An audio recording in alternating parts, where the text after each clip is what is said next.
Good vach and welcome to BJC Halacha A, number 1664. Halacha that keeps the Yetzer Hara away. Dedicated loving memory of Daniela Bas Tzvi and Hashem Shem Aliyah. And we are in this difficult chapter called Laws of Muksa on Shabbos. It's a rabbinical prohibition to use certain items on Shabbos. We talked about examples that were permitted on Friday. Now we're going to talk about examples that are not permitted. And I'm going to kind of translate through the Hebrew because the English is a little tricky in a sense.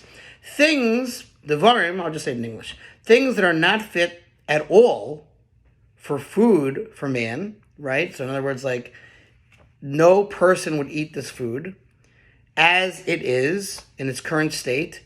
Even in an emergency situation, they're not eating it. Why? Because it needs cooking. So maybe, for example, a raw potato. I don't know. Most people would not eat a raw potato. Even though it's fit for animals or dogs, they might eat a raw potato, but still you won't, and it was made for humans. So since it was prepared for food consumption for human beings and not for animals, so therefore it's considered muksa.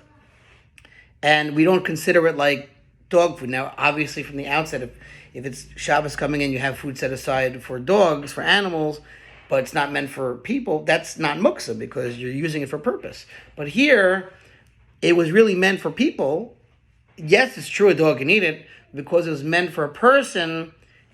For when Shabbos started, it's muksa. So example, again, a raw potato. All right. So, similarly, things that are not fit for any use on Shabbos, such as wood, certain type of wood we'll talk about, feathers, animal skins, wool or flax in all living animals, even if they are domesticated, nutshells, eggshells, hardened bones that are not fit even for dogs, doors and windows of a house, those that are forbidden to be hung on Shabbos, as well as broken vessels that are no longer fit for any use.